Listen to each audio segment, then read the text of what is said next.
자, 여러분들 안녕하세요. 이번 이야기는 시청자 트러커님께서 이야기를 들려주실 겁니다. 오늘 트러커님께서 해주실 이야기는 아무래도 직업 괴담이 될 것 같은데요. 어떤 이야기일지는 같이 한번 들어보도록 하겠습니다. 네, 여보세요? 안녕하세요, 트러커님. 네, 안녕하세요, 돌비님. 아이고, 반갑습니다. 네, 안녕하세요. 네. 자, 오늘 또 트러커님께서 찾아와 주셨고, 오늘 해주실 이야기가 한 두 가지 정도 될 것 같아요. 네네, 두 가지 정도 준비를 했어요. 그러면 트러커님께서 해주실 이야기가 하나는 직업괴담일 것 같고 하나는 아닌 것 같아요. 네네네. 네. 두 개 다 직업 괴담이긴 한데, 그래요? 네, 이제 하나는 제가 고등학교 때 취업을 나갔을 때의 이야기랑, 그 다음에 지금 제가 하고 있는 일에 대한 이야기예요. 그러니까 지금 현재 일은 아니지만 과거에 일을 네네. 할 때. 네네네. 그럼 두 가지 직업괴담이 되겠네요, 오늘은. 네네. 근데 그 두 가지가 네. 좀 이어지는 얘기여서, 오호. 그래갖고 좀 준비를 해봤어요. 알겠습니다. 자, 그러면 네네. 바로 한번 출발을 해보도록 하겠습니다. 렛츠가 길이십니다. 트럭커죠.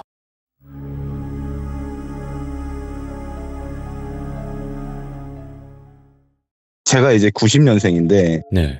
예전에 이제 실업계 나오신 분들은 3학년이 좀 지나고 나면 대학 가기 전에 대학교를 안 가시는 분들 한해서 취업 신청을 받았었어요. 취업 나가는 거를. 그럴 수 있죠. 예. 근데 제가 원래는 대학교를 되게 가고 싶어 했는데, 제가 이제 사고 치던 애들이랑 어울려서 이제 고등학교 때 하도 많이 사고를 치다 보니까 아버지 걔네들이랑 가면 어차피 네가 졸업을 못할 것 같으니 취업을 하는 게 어떻겠냐 이 얘기를 하셔서 그것도 나쁘지 않겠다라는 생각이 들더라고요. 그래서 이제 저는 이제 취업을 나가게 돼요. 근데 병원으로 취업을 나가게 돼요. 병원 방사선과에서 접수를 받고, 지금은 이제 사진을 찍으면, 엑스레이를 찍으면 기계로다가 다 나오거든요. 근데 그때는 이제 현상실이라 해갖고 완전 깜깜한 데를 들어가서 거기에 맞는 필름을 찾아가지고 현상을 해갖고 나왔어야 돼요. 그 일을 제가 이제 맡아서 하게 돼요. 근데 집이랑 그 취업 나간 데랑 거리가 조금 있다 보니까 거기 기숙사를 쓰게 돼요. 병원 기숙사를. 네. 근데 병원 기숙사가 병원 안에 있는 기숙사는 아니고, 병원에서 나와가 주차장 쪽으로 나오게 되면은 바로 옆에 장례식장이 있고, 그리고 그 옆에 기숙사가 따로 있었어요. 근데 이제 거기서 일을 하면서 여러 가지를 겪게 되는데, 방사선과에서 일을 하다 보면 네. 응급실을 같이 하듯 좀 큰 병원이었거든요, 거기가. 그러네. 응급실도 있고. 네. 그 응급실이 있다 보니까 야간에 당직 서시는 방사선과 선생님이 계세요. 예.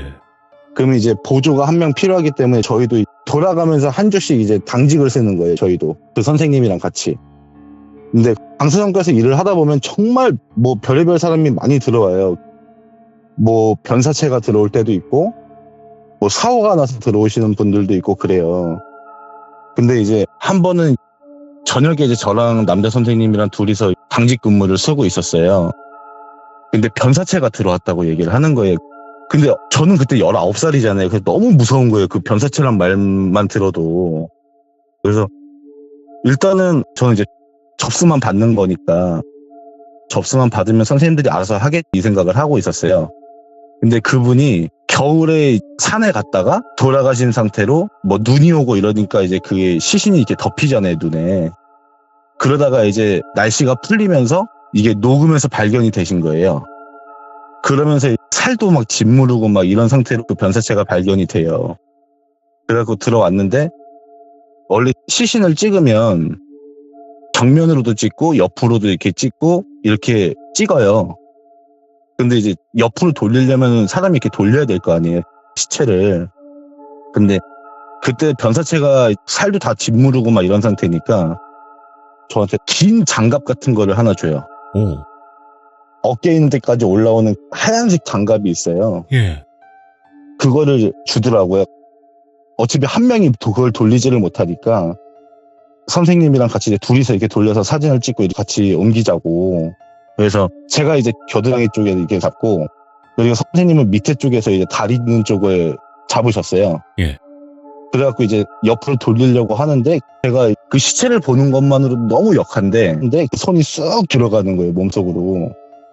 그래서 엑스레이실에서 막 다 토를 했어요, 제가. 아, 배워내셨구나. 예, 다 토하고, 그 다음에 이제 며칠 막 잠도 못 자고, 뭐 먹지도 못하고 그랬었거든요. 그게 트라우마로 너무 세게 남아가지고. 그래서 이제 선생님한테 말씀을 드리고, 선생님 저 당분간은 일을 못할 것 같다. 너무 힘이 들어서. 이런 게 너무 처음이고 너무 힘이 들다. 말씀을 드리고, 집에 내려가진 않고 기숙사에서 한 4일 정도를 쉬게 돼요.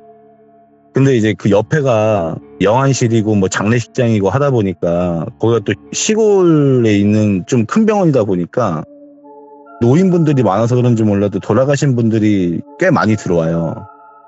근데 이제 진짜 길 하나 사이 두고서 오른쪽은 장례식장, 왼쪽은 기숙사 이렇게 딱 있는데 기숙사에 있다 보면은 가족들이 막 우는 소리 막 이런 소리가 다 들리잖아요.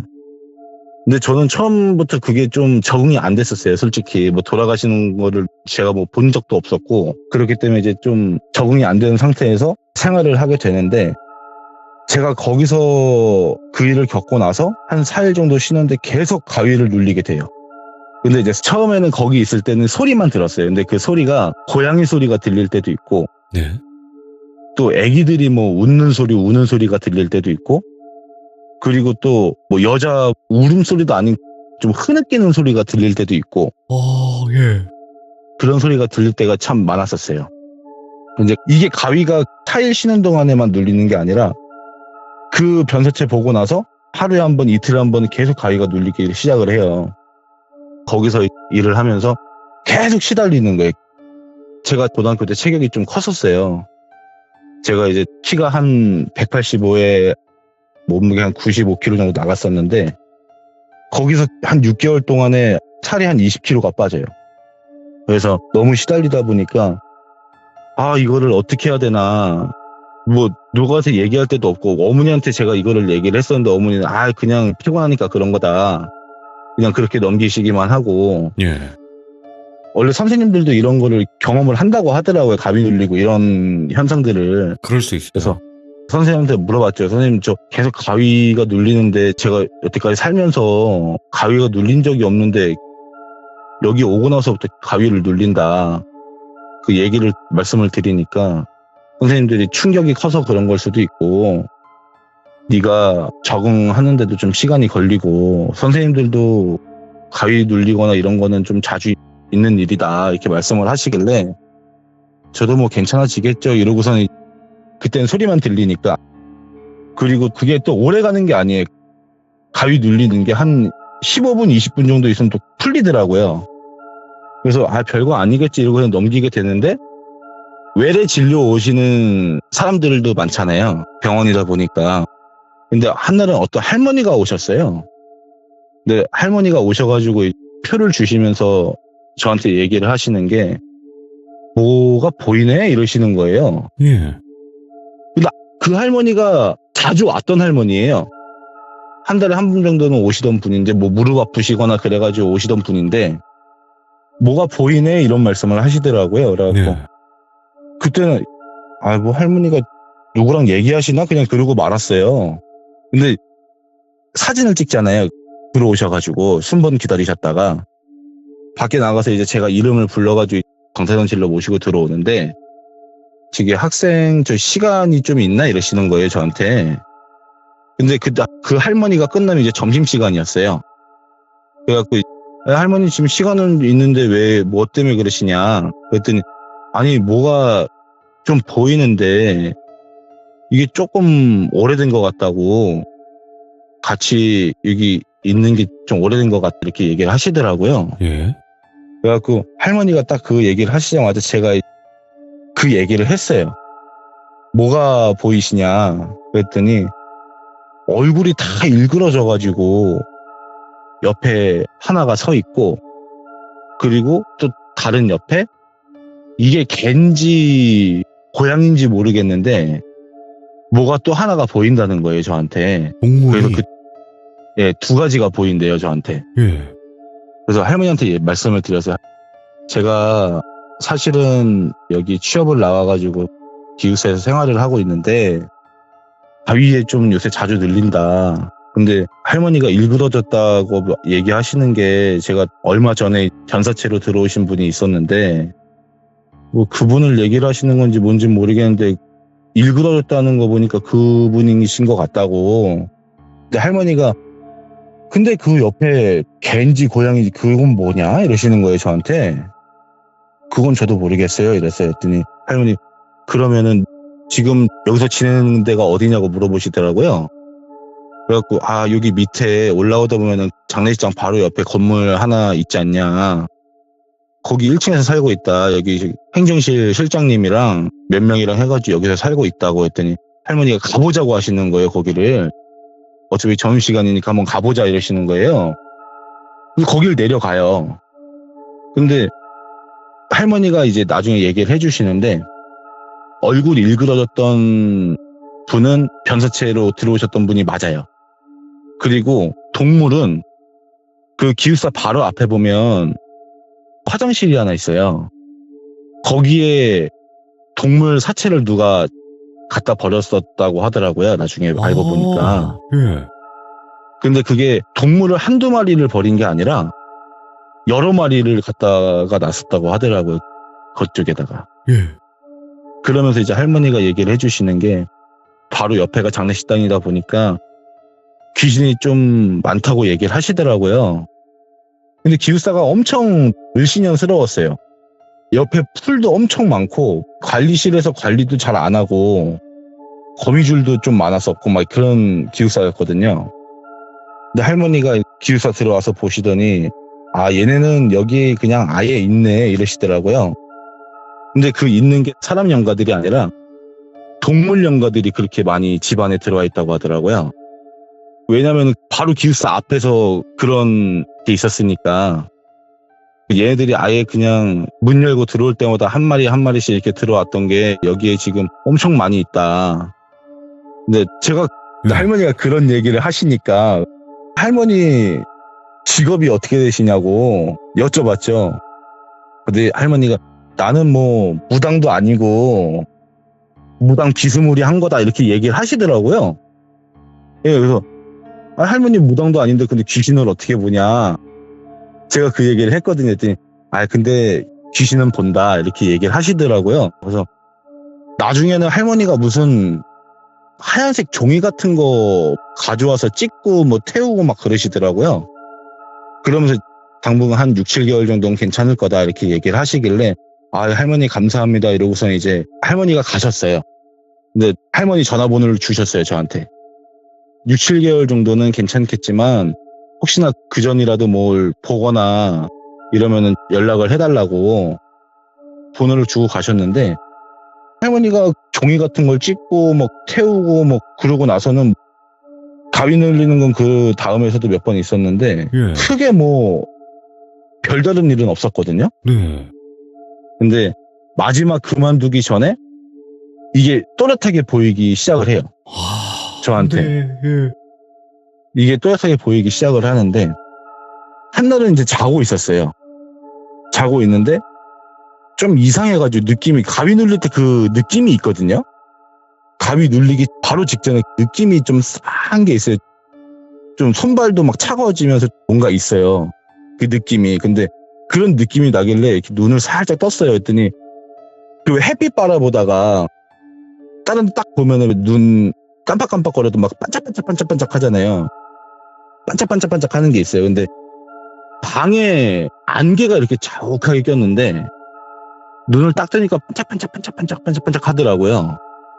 근데 진짜 그 방에서 안개가 얼마나 꼈냐면 이렇게 손을 들고 이게 보면은 제 손이 안 보일 정도로 안개가 낀 거예요. 근데 반짝반짝 하는 사이로 여자 얼굴이 싹 저한테까지 오는 거예요. 여자 얼굴만.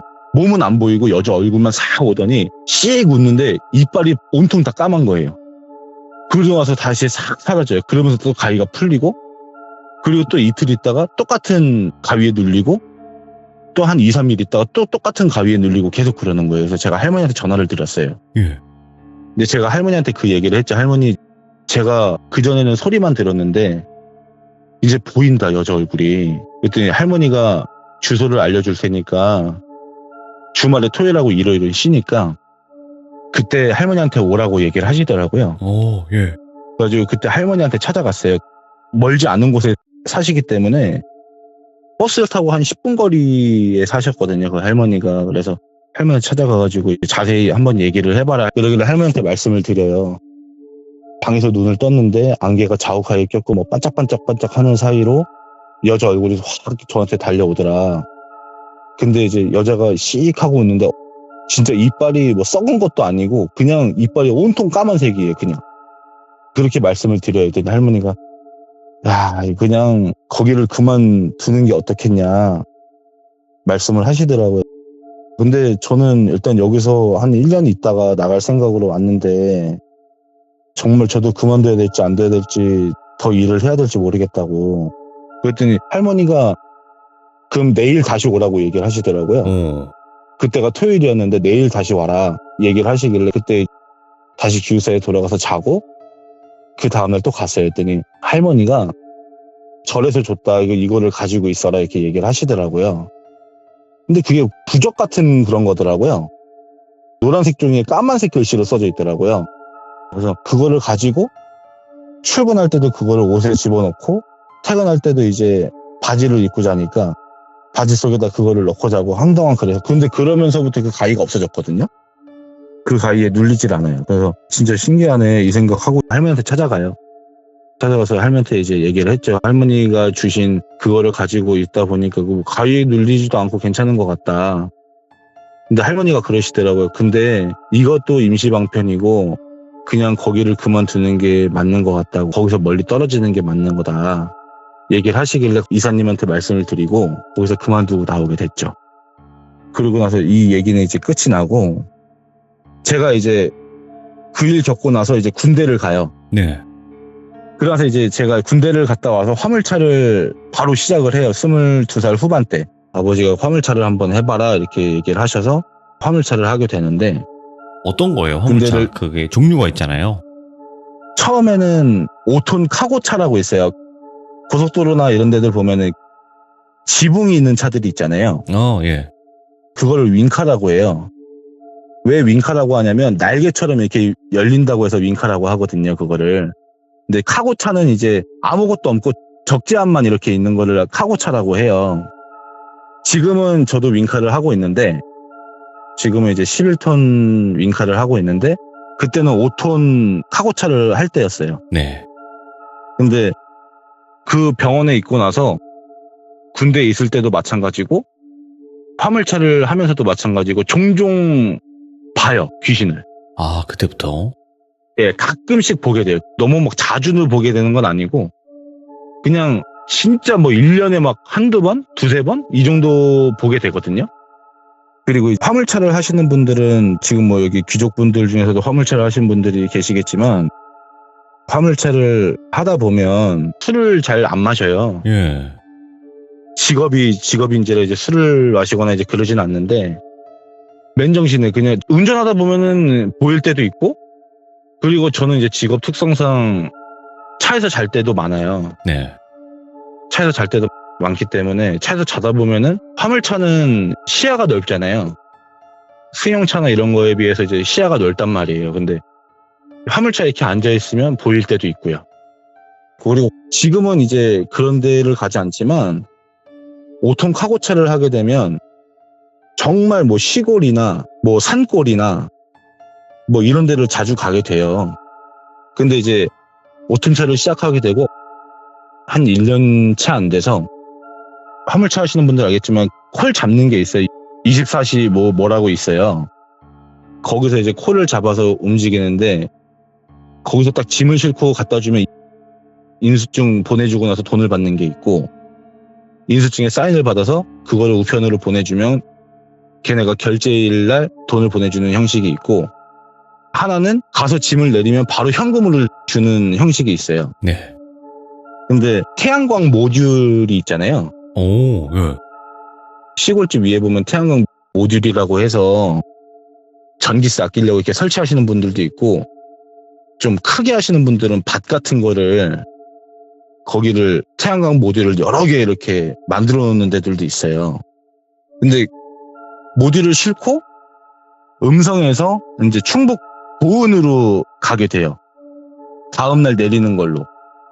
근데 태양광 모듈이다 보니까 담당자가 있잖아요. 담당자가 거기 태양광 모듈 실때 와 있었거든요. 예. 갓발을 다 치고 이제 출발을 하려고 하는데 그때가 아마 한 5시 정도에 제가 짐을 실었을 거예요.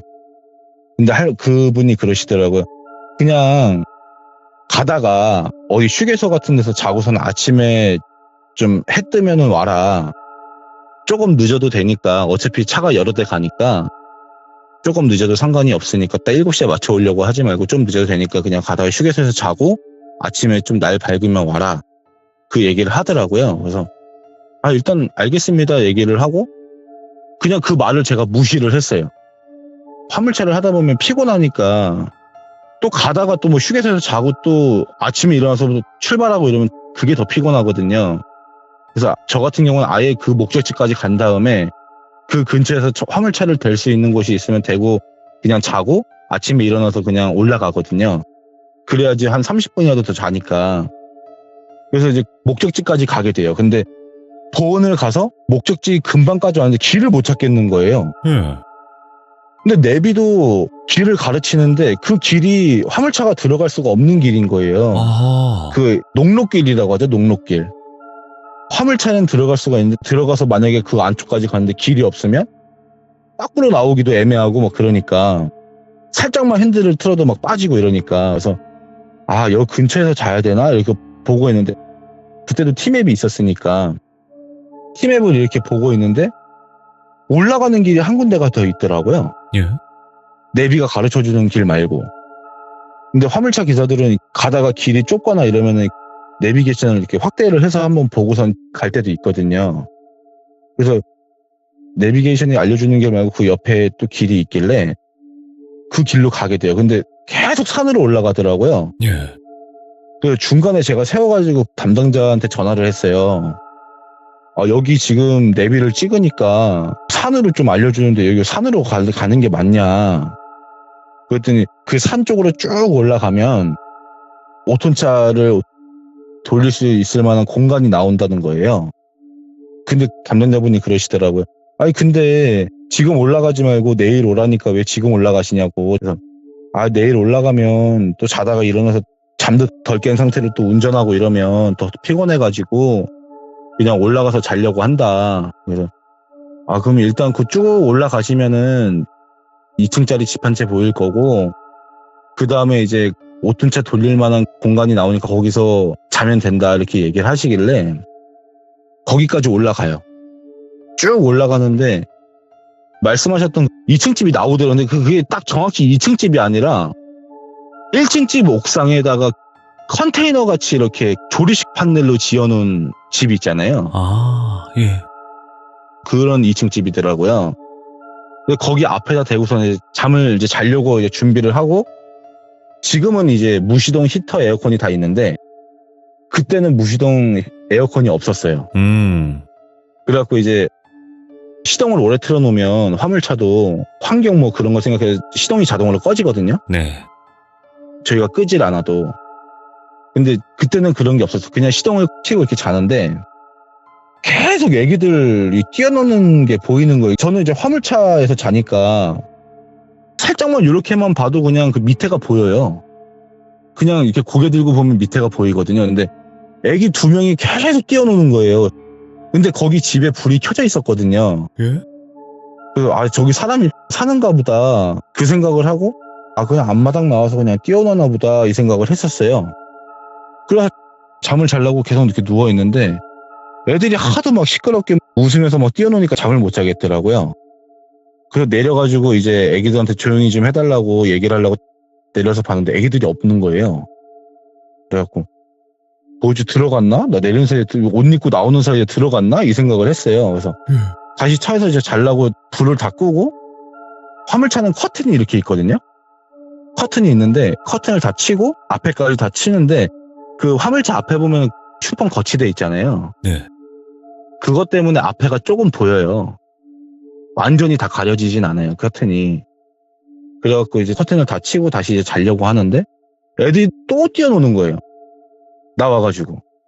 막 웃으면서. 근데 그 웃음소리가 영화 같은 데 보면 메아리 치듯이 울리는 거 있잖아요. 아마 하는데 막 예, 울리는 거. 메아리 치듯이 그렇게 웃는 식으로 들리더라고요. 그래서 아, 산이라서 이런가 보다.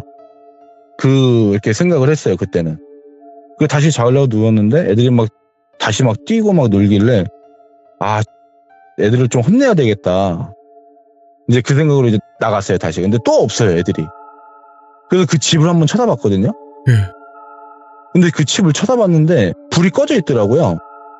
그때 제가 올라가서 봤을 땐 불이 켜져 있었는데, 그래서 아, 이제 애들이 자려고 하나? 뭐 이런 생각을 했어요. 근데 아무리 생각을 해도 제가 좀 이상한 거예요. 그래갖고 그때는 이제 라이트를 다 끄고 있었는데 제가 시동을 킨 상태로 라이트를 다 켜고 있었어요. 그때는 일부러 다 켜고서 이렇게 다시 자려고 누웠는데, 그때는 제가 일부러 이제 애들이 나오면 혼내려고 양 옆에만 커튼을 치고 앞에는 이제 안 쳤거든요. 다시 들어와서는. 그러고서 다시 자려고 하는데 제가 이렇게 무심결로 앞 유리 쪽을 딱 봤어요. 근데 애들 2명이 거기 매달려 있는 거예요. 앞 유리창에. 그냥 애들이에요. 생긴 게. 네, 그냥 애들이더라고요. 근데 뭐 옷 자체가 옛날 옷도 아니고 2010년도 때 애들이 막 입던 옷들이 있잖아요. 막 여자애는 좀 공주님 옷처럼 입었고 네. 남자애는 파란색 옷을 입었더라고요. 남녀구나. 예. 근데 커튼을 칠 때만 해도 애들이 저를 계속 보고 있었어요. 유리창 바로 앞에서. 근데 화물차 특성상 애들이 올라와서 이렇게 앞 유리창에 매달려 있지를 못해요. 높이가 얼만데. 네, 높이가 꽤 크니까 이게 그냥 서 있어도 성인 남자의 키보다 훨씬 크니까. 예.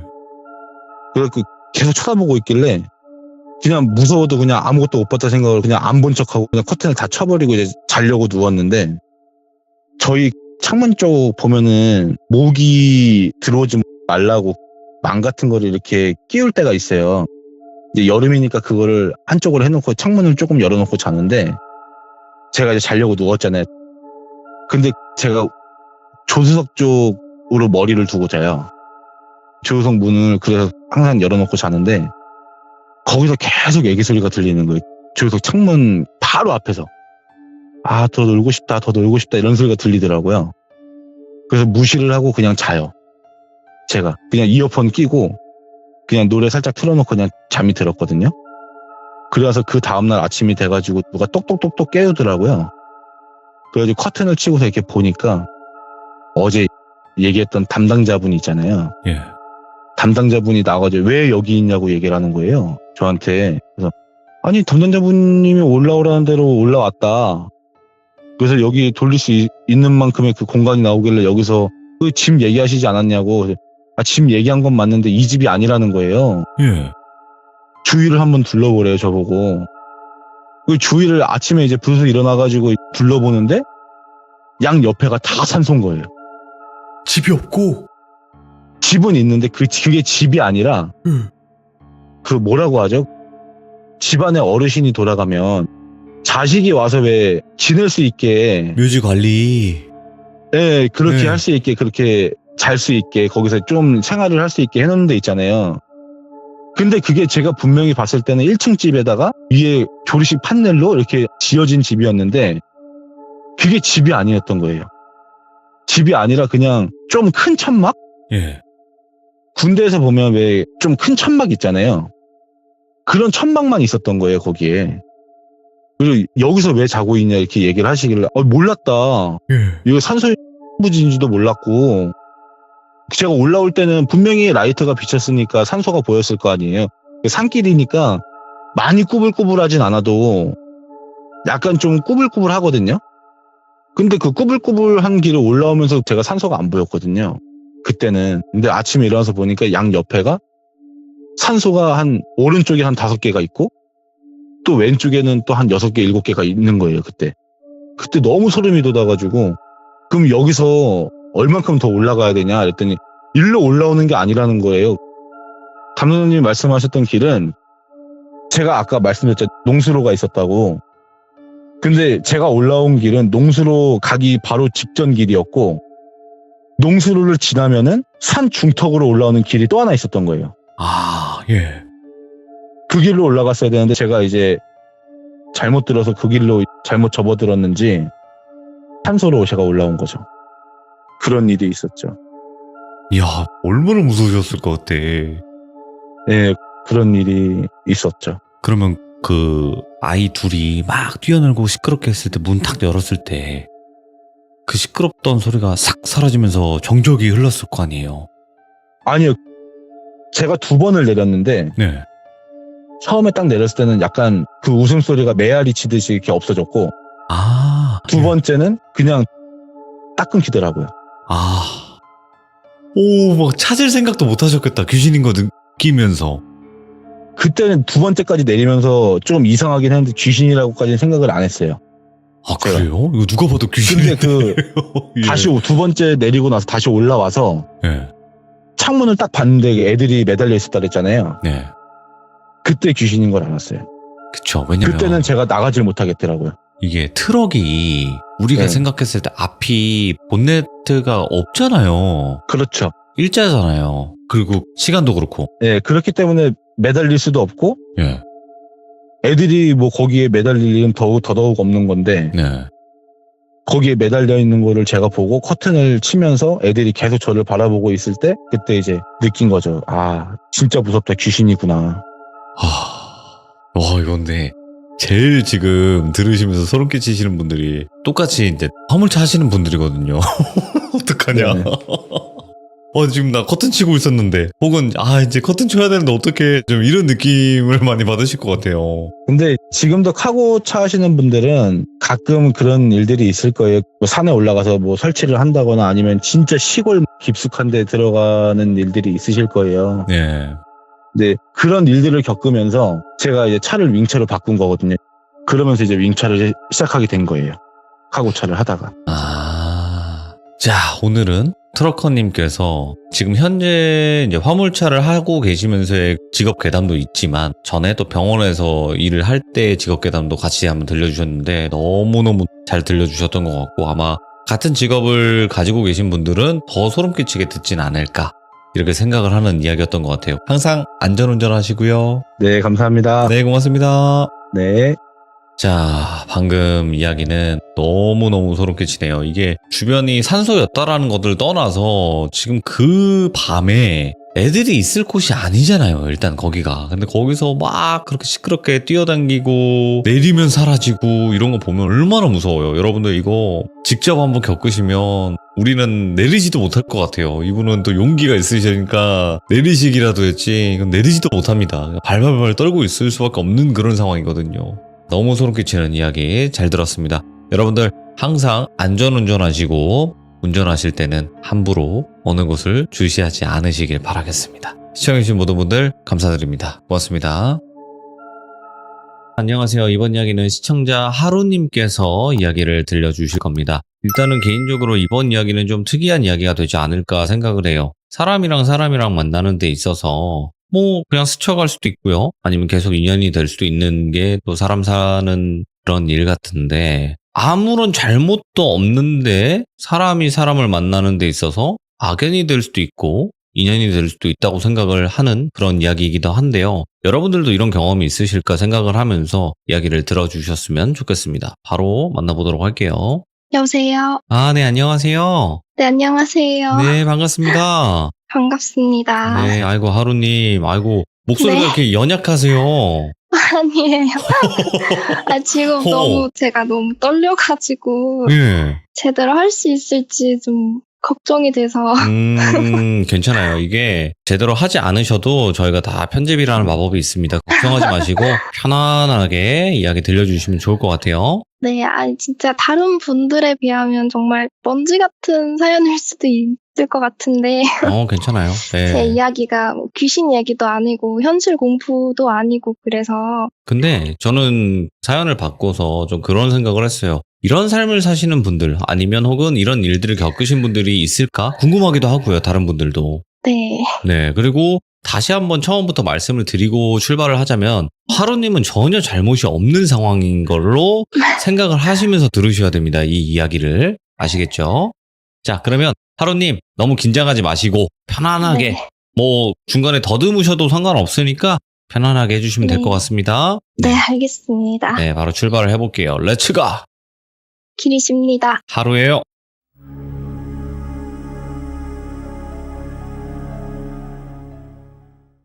저는 아기 때부터 할아버지 손에서 컸는데요. 저랑 같은 동네에 사는 친구가 있었어요. 그때 아마 제가 5살인가 6살인가 그랬었을 거예요. 근데 너무 어릴 때라서 좀 충격이었다 싶은 그런 부분들만 뚜렷이 기억이 나는데 제 친구를 단이라고 부를게요. 그리고 친구 엄마를 그냥 아줌마라고 부를게요. 근데 단이랑 저랑 같이 노는 걸 아줌마가 이상하게 너무 싫어했었어요. 그냥 싫어하는 정도가 아니고 눈빛이 저를 째려보고 엄청 성나 있다고 해야 되나? 이랬었거든요. 저랑 제 친구랑 쭈그려서 앉아서 놀고 있으면 그 아줌마가 멀리서부터 뛰어오셔서 저를 밀치고 단이랑 떼어놓고 단이를 안고 막 씩씩거리면서 가세요. 그러면 이제 단이는 막 발버둥을 치면서 울거든요. 이제 그게 기억이 나고 단이랑 노는 걸 아줌마한테 들킬까봐 저희 집에서 같이 많이 놀았어요. 근데 그거를 하루는 아줌마가 아시고 저희 할아버지가 집에 계신데 저희 집 문을 쾅 열고 들어오셨어요. 보통 남의 집이면 조심스럽게 들어와서 얘기라도 하실 텐데 그냥 다짜고짜 너 엄마가 얘랑 놀지 말랬지? 이러시면서 단이를 끌고 가다시피 하셨어요. 그래서 저도 울고 단이도 울고 저희 할아버지가 말리셨거든요. 그때까지만 해도 할아버지는 아줌마가 저러시는 걸 아셨어도 꼭 참고 계셨던 것 같아요. 근데 아줌마가 저희 할아버지한테 해서는 안 될 말을 하셨어요. 저를 악마라고 저런 건 돌아다니게 해서는 안 된다고 그런 식으로 얘기하셨던 것 같아요.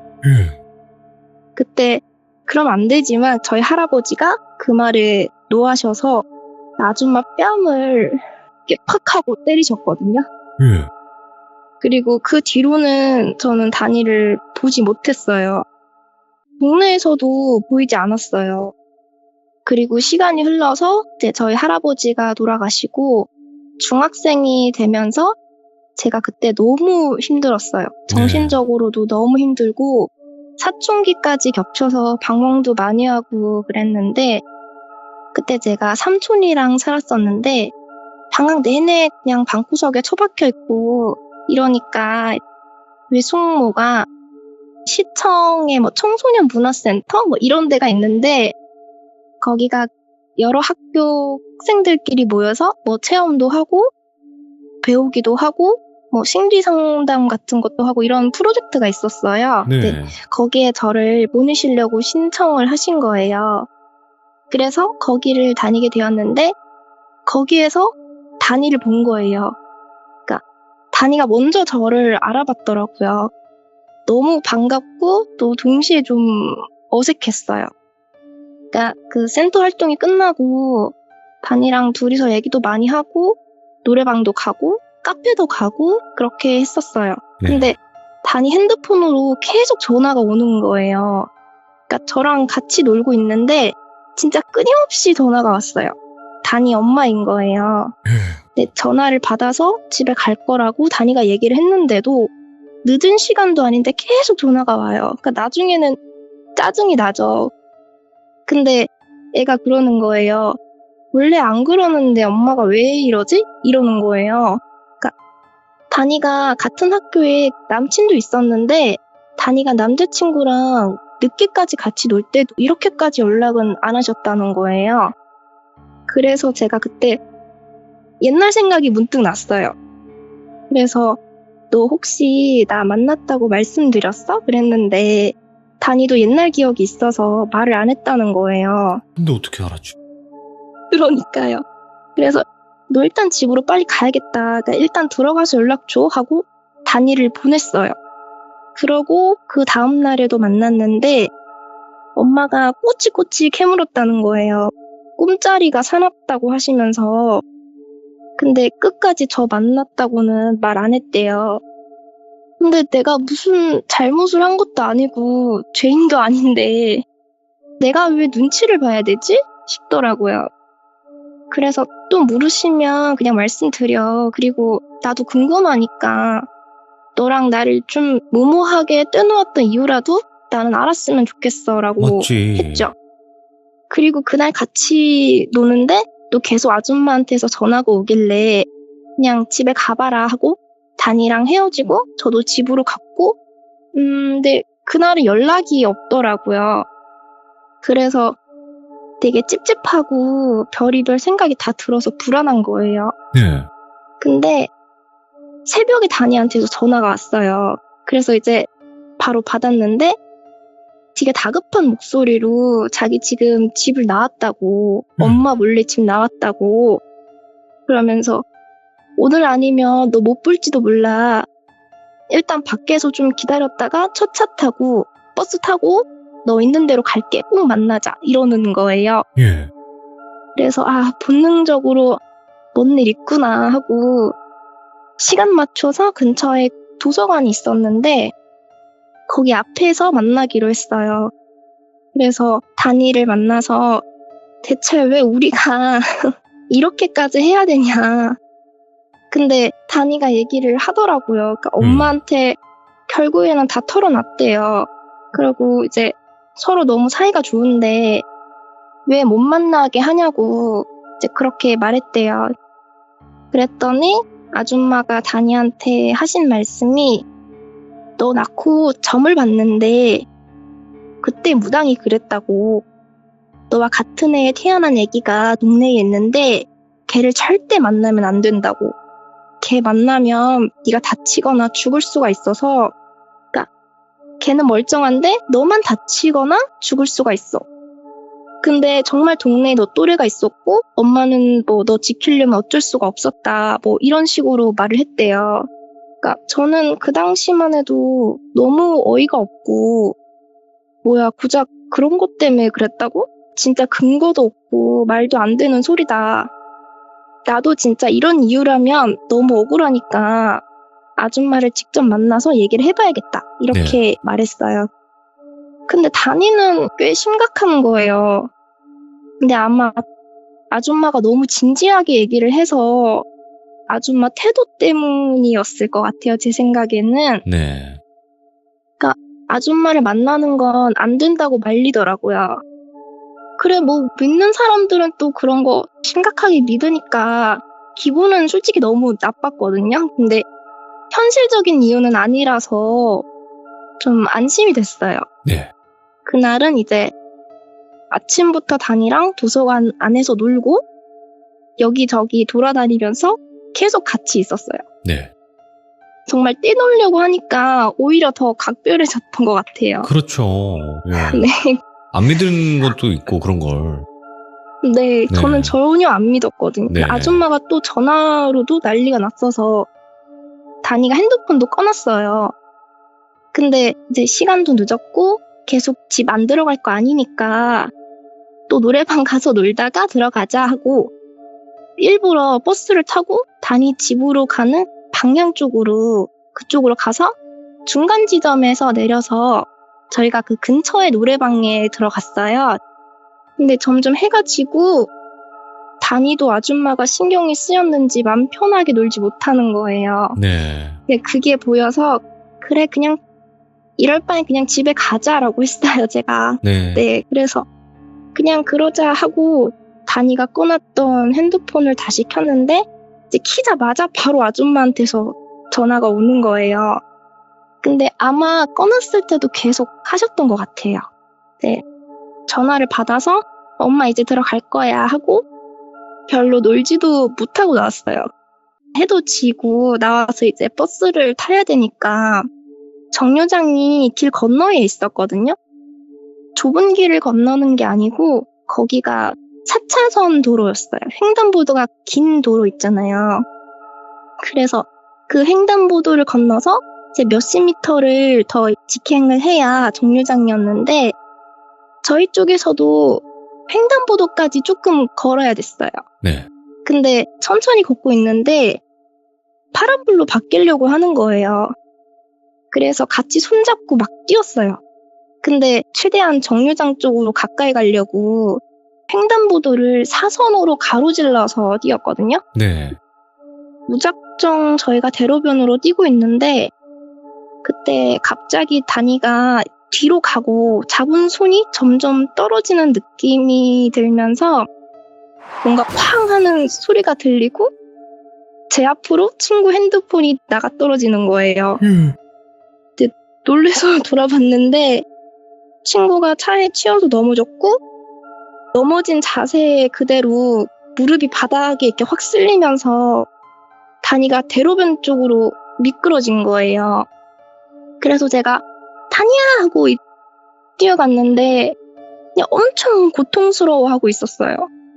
고통스러워하고 있었고 치인 차가 택시였는데 기사님이 다행히도 바로 내리셔서 다니를 안아서 이제 택시에 싣고 저도 태워서 이제 근처 큰 병원으로 막 달리셨어요. 네. 운전하셔서. 저도 너무 놀래서 눈물밖에 안 나고 다니 핸드폰을 제가 잡고 있었는데 아줌마한테서 전화가 오는 거예요. 네. 그래서 숨을 가다듬고 일단 전화를 받았어요. 제가 다니가 교통사고가 났어요. 의식은 있는데 많이 다쳤어요. 어디 병원으로 가고 있으니까 와주세요 하고 최대한 차분하게 말씀을 드렸는데 네. 그 수화기 너머로 막 너 누구야? 하면서 비명소리가 들리는 거예요. 아이고. 그래서 저라는 얘기는 차마 못하고 병원 이름만 다시 말씀을 드리고 전화를 끊었어요. 예. 이제 병원에 도착해서 응급처치를 하는 걸 보고 저는 나왔거든요. 뭔가 아줌마 얼굴을 직접 보고 상황을 마주할 자신이 없었던 것 같아요. 네, 그럼요. 두렵기도 하고. 네, 어린데. 밖에 나와서 아줌마로 추정되시는 분이 택시에서 내리셔서 급하게 병원에 들어가시는 걸 보고 저는 이제 집으로 발길을 돌렸죠. 심장이 계속 두근거리고 뭔가 나 때문인 것 같고 그럼요. 아이고. 또 어디 잘못 다친 건 아닌지 걱정도 되고 이대로는 다시는 다니를 못 보겠구나. 다시 못 보겠구나. 이제 그런 생각이 계속 들었어요. 예. 그러고는 그 뒤로는 폰 계속 꺼져 있다가 얼마 뒤에는 번호가 바뀌었더라고요. 근데 진짜 제가 이거는 못된 건지는 모르겠지만 이도저도 못할 바에야 차라리 다행이다라는 생각이 들었어요. 그리고 또 이제 몇 년이 흘러서 그때는 가끔은 생각이 났지만 이제 시간이니만큼 거의 잊고 살았거든요. 이렇게 성인이 되고 이제는 깝깝했던 뭔가 그런 저의 10대의 시절을 벗어났다는 생각에 저한테도 이제 조금은 안정이 찾아왔고 이제 사회생활도 하면서 잘 지내고 있었어요. 근데 어느 날인가 제가 번화가 술집에서 술을 마시고 놀다가 다 먹고 계산을 마치고 나왔는데 누군가가 막 따라오면서 뒤에서 저를 잡는 거예요. 어? 뭐지 싶었는데 뒤에 다니가 서 있는 거예요. 뭐야 이건 또. 그래서 또 이렇게 만날 수가 있다고? 믿기가 너무 힘들어서 진짜 벙쪄 있었는데 그때도 다니가 저를 먼저 알아봤고 그러니까 같은 술집에 있었는데 자리 구도상 저는 다니를 볼 수 없는 위치였던 거예요. 예. 그러니까 제가 나가려고 하니까 다니가 뛰어와서 잡은 거예요. 그래서 그날 저는 각자 흩어지고 다니는 자기의 일행을 빠져나와서 저랑 이렇게 얘기를 하다가 뭐 어찌저찌 뭐 이렇게 하다 보니까 만나자마자 저희 집으로 가게 됐어요. 근데 오랜만에 봐도 우리 둘이 있으면 뭘 딱히 안 해도 항상 즐겁고 그랬거든요. 저도 다니도 그때 지난 얘기? 사고 이후의 얘기는 아예 하지 않았어요. 그냥 표정으로 다니가 우리 지난 얘기는 하지 말자 뭐 이런 뉘앙스 같은 게 느껴졌던 것 같아요. 네. 그러니까 저도 그 이후 상황이 사고 난 이후 상황이 너무 궁금했지만 좀 뭔가 다니가 꺼리는 것 같아서 물어보지는 못하고 이제 그런 대로 한두 달은 그냥 아무 일 없이 서로 자주 보면서 이렇게 지냈거든요. 아줌마 얘기도 물론 하지 않았고 그땐 아줌마한테서 어떠한 연락도 오지 않았어요.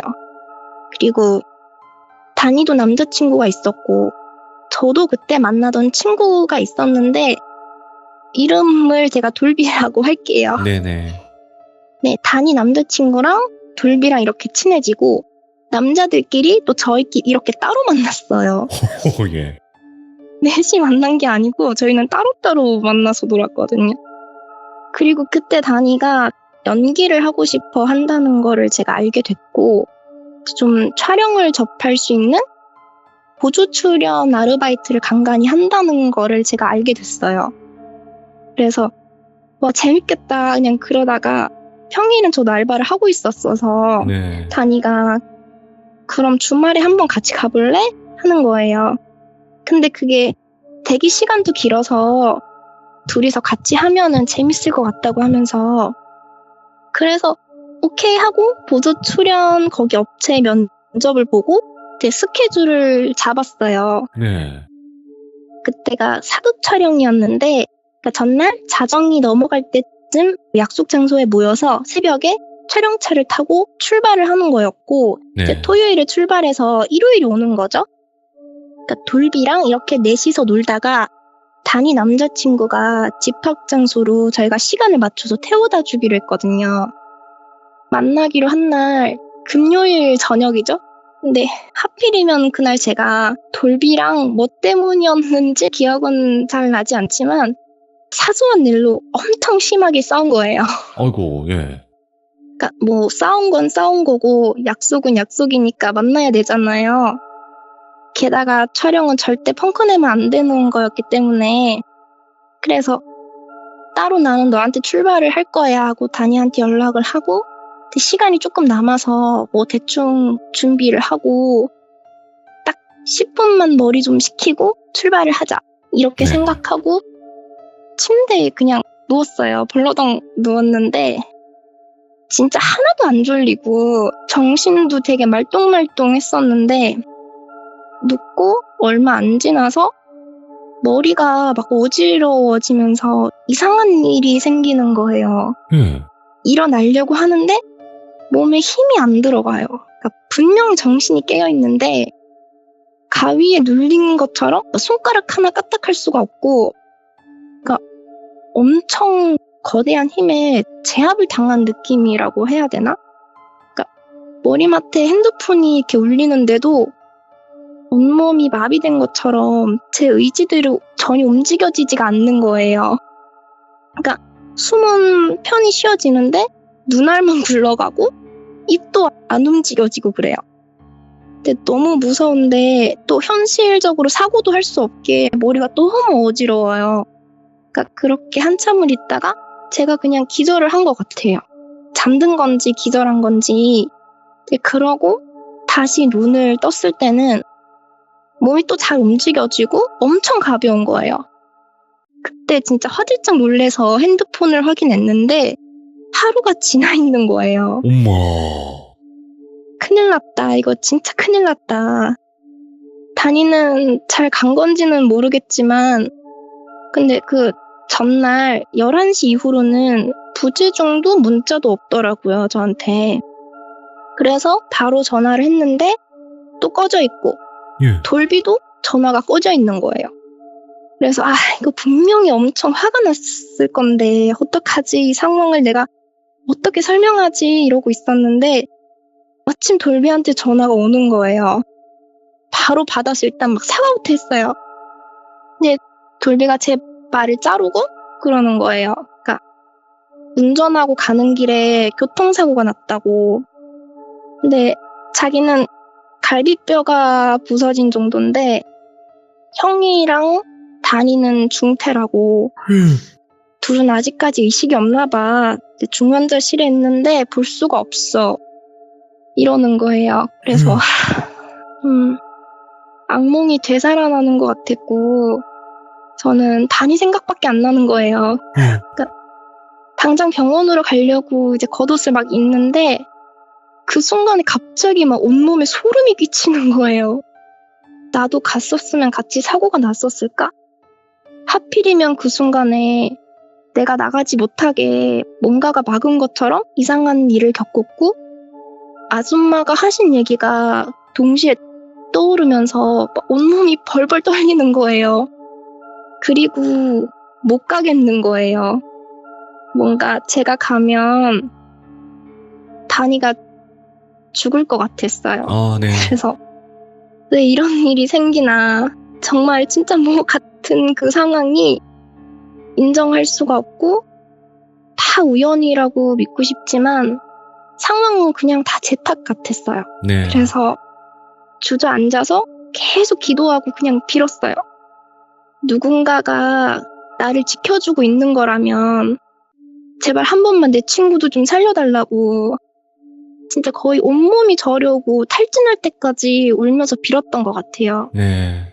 더 이상은 다니 앞이 우연이라도 제가 나타나지 않겠다고 그렇게 빌고 다짐하고 그러면서도 생사를 오가는 친구 얼굴을 보러 못 가는 게 살아서 뭐하나 막 그런 죄책감? 무력감 이런 것도 생겼지만 이제 저는 끝내 가지 못했어요. 네네. 그러니까 내가 너무 좋아하는 친구가 나를 오해하는 게 전 죽기보다 싫은데 다니는 그러니까 어떤 마음이었을지 모르겠지만 그 이후론 어떠한 연락도 현재까지는 없고요. 저는 그냥 핸드폰에 이제 저장되어 있는 다니의 카톡 프로필 그것만 계속 확인하면서 뭐 현재는 결혼까지도 하고 뭐 잘 살고 있거나 이렇게 확인을 하면서 제가 그냥 지냈고요. 네. 돌비님한테 사연을 보내면서 얼마 전에는 그냥 번호도 다 지웠어요. 네. 근데 이제 혹시라도 다니가 이 라디오를 우연이라도 듣게 된다면 그때 제가 친구를 버린 게 아니라 정말 말도 안 되는 그 상황에서 진짜 미련하게 생각 들진 모르겠지만 그때 그게 그냥 내가 할 수 있는 게 다였다고 그냥 말해주고 싶어서 아이고 참. 네, 그래서 사연을 보냈습니다. 지금 말씀하시면서도 얼마나 이게 지금 그 감정이 고스란히 전해지거든요. 얼마나 힘드셨을까. 그리고 지금 듣고 계신 분들 중에서도 분명히 의견이 나뉠 거라고 저는 봐요. 근데 저는 단호히 말씀드리자면 절대 하루님 잘못이 아니에요. 감사합니다. 네, 아니요. 진짜 기분 좋으라고 하는 말도 아니고요. 절대 하루님 잘못 아니고요. 그분의 잘못도 아니에요. 저는 그렇게 생각하거든요. 여기서 누구의 잘못이다, 누구의 잘못이 아니다라고 얘기하시는 분들은 저는 이번에는 다르다고 얘기 안 할게요. 틀렸다고 생각해요. 네. 그러니까 절대로 본인의 잘못도 아니고 본인이 죄책감을 가질 이유도 없다고 저는 생각을 해요. 네, 너무 고마워요. 아니에요. 그러니까 이게 두 분이 정말 뭐 싸워서 아니면 어떤 의의가 상해서 이런 것도 아니고 저도 그게 그 부분이 제일 마음이 아픈 것 같아요. 네. 정말 이게 그리고 대부분의 사람들은 그런 걸 믿지 않아요. 무당의 말을 믿는 사람들이 많지는 않아요, 여러분들. 그렇지만 그대로 뭔가 된 것 같고 우연이라도 그런 일들이 사고는 누구나 한 번쯤은 있으니까. 근데 왜 만난 시점에 계속 그랬을까? 근데 마지막에는 조금 의아한 게 하루님을 만난 날이 아니었잖아요, 그날이. 네, 그날은 저를 만나지는 않았어요. 그러니까. 근데 왜 사고가 났을까? 근데 뭔가 이제 저도 그때 겪었던 그 일이 너무 저도 이해가 안 가는 게 진짜 그런 느낌은 처음 겪었거든요. 가위도 아니고. 그러니까 뭐 저는 누군가가 못 가게 막은 게 아니었는지 그런. 그러니까. 아이고, 그래도 오늘 정말 용기 내서 말씀해 주신 거고 이게 그냥 누군가에게는 그런 일이 있었구나 생각하실 수도 있겠지만 저는 이 이야기를 들으면서 하루님께서 악마라고 표현이 됐잖아요. 그 아주머니께서는 악마라고 불릴 이유가 전혀 없어요. 왜 악마야? 그렇잖아요. 잘못한 게 없는데. 제가 네. 너무 떨려가지고 좀 무슨 말인지 모르겠네요. 아니에요. 정말 잘 이야기를 해주셨고 무거운 네. 이야기지만 이렇게 들려주셔서 너무너무 감사해요. 오늘 너무너무 고생 많으셨어요. 감사합니다. 감사합니다. 네, 푹 쉬세요. 네, 감사합니다. 네. 자, 이번 이야기는 진짜 악연이었을까, 인연이었을까, 절대로 우리가 함부로 평가하고 판단할 수 없는 이야기였어요. 여기 계신 분들 중에서도 단순히 뭐 누구의 잘못이다? 아니면 이 사람의 잘못이다. 이렇게 얘기할 수 없을 거라고 저는 생각을 합니다. 왜냐면 이번 이야기는 정말 사람의 인연이라는 게 이런 식으로도 이루어질 수 있을까 생각이 들고 저는 다시 한번 말씀드리지만 절대 사연자분이신 하루님의 잘못도 그리고 그 친구분의 단님의 잘못도 절대 두 분의 잘못이 아니라는 걸 다시 한번 강조드리고요. 우리 시청자분들도 절대로 그런 걸로 비난하지 않으셨으면 좋겠습니다. 이런 일도 있었다라는 걸 여러분들도 알고 계시면 좋을 것 같고 지금 혹시라도 모르게 그 친구분이 이 사연을 듣게 되신다면 친구분의 마음은 진심이고 정말로 잘 행복하게 잘 사셨으면 좋겠다라는 거를 마지막으로 전달 드리는 걸로 생각해 주시면 더 좋을 것 같아요. 시청해주신 모든 분들 감사드립니다. 고맙습니다.